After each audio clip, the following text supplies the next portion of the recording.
జగిత్యాల మున్సిపాలిటీల మాజీ మంత్రి జీవన్ రెడ్డి వర్గానికి చెందిన ఎక్కువ మందికి చేతి పార్టీ తరపున టికెట్లు దక్కకపోయేటాలకు వాళ్ళను ఇండిపెండెంట్ గా పోటీ చేస్తున్నాడు జీవన్ రెడ్డి అన్న. పోటీ చేయించడే కాదు, వాళ్ళ తరపున ఇంటింటి తిరిగి ప్రచారం కూడా చేస్తున్నాడు. నేను మద్దతు చేసిన అభ్యర్థులను గెలిపియాలని ఒక తిరగ బదిలాడుతున్నాడు ఓటర్లను. మొత్తం పార్టీని పట్టుకపోయి దొరగారు కాలగాడ కుదోబెట్టండి. ఇది ఎక్కడ రాజామా కాంగ్రెస్ పార్టీ? మేము సోనియమ్మ తల్లిని నమ్ముకున్నాం, రాహుల్ గాంధీ నమ్ముకున్నాం, ఈ దొరలు నమ్ముకోలే.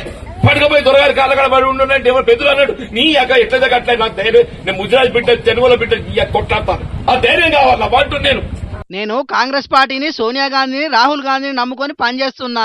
కాంగ్రెస్ పార్టీ కార్యకర్తలకు అన్యాయం జరగకుండా వాళ్ళతో ఉంటానని చెప్పిండు జీవన్ అన్న. ఇది ఇట్లుంటే నేను ఇంకా కూడా బీఆర్ఎస్ పార్టీలనే ఉన్నానని చెప్తున్న జగిత్యాల ఎమ్మెల్యే సంజయ్ కుమార్ సార్ మాత్రం కాంగ్రెస్ పార్టీ అభ్యర్థులను గెలిపియాలని ఇంటింటికి తిరుగుకుంటా ప్రచారం చేస్తున్నాడు.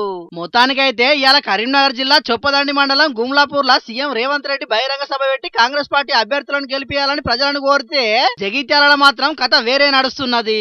మరి ఆఖరుకు జగిత్యాల ప్రజలు ఎవరిని గెలిపిస్తారో ఏం కథనో చూడాలిగా.